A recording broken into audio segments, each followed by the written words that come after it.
Et je voulais savoir ce que tu pensais finalement de ces super shoes. Est-ce que c'est bon pour le coureur?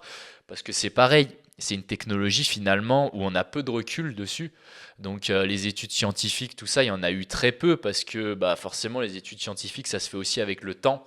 Et du coup, toi, qu'est-ce que tu penses des chaussures carbone? Est-ce que c'est mauvais? Parce que des fois, on entend parler aussi, on entend dire des choses comme quoi, voilà, il faut pas s'entraîner en carbone au quotidien, il faut juste les mettre pour les gros entraînements, pour les compétitions. Moi, personnellement, c'est ce que je fais.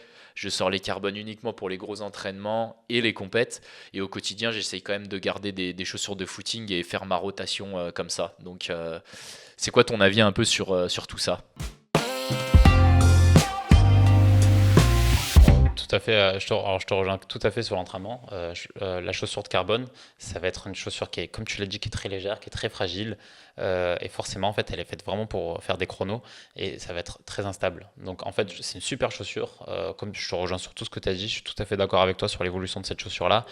Ça va être une super chaussure, mais assez instable. Donc en fait, le souci, c'est que ça va être très minimaliste parce que ça va être extrêmement léger, fragile et à utiliser. Bah, moi, je te rejoins là-dessus pour les compétitions et pour les gros entraînements.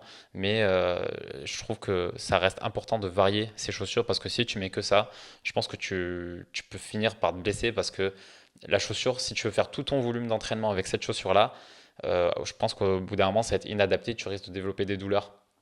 Donc quand tu veux faire beaucoup de volume, bah, je trouve que c'est bien de le faire sur une chaussure un peu plus stable, Mhm. avec un peu plus de renfort, parce que c'est une chaussure très fine et très légère. Déjà, tu risques de l'abîmer beaucoup trop vite, et vu le prix que ça coûte, Ouais, c'est compliqué c'est de faire ça. toutes ces bandes dessus. Mais je pense que si tu fais tes gros entraînements et tes courses dessus, je pense que c'est très bien. Et le plus important, c'est de varier au maximum ses entraînements. Mais en tout cas, ouais, je suis d'accord. Chaussure à chrono, super basket qui a très bien évolué, et là, les dernières qui sortent sont super.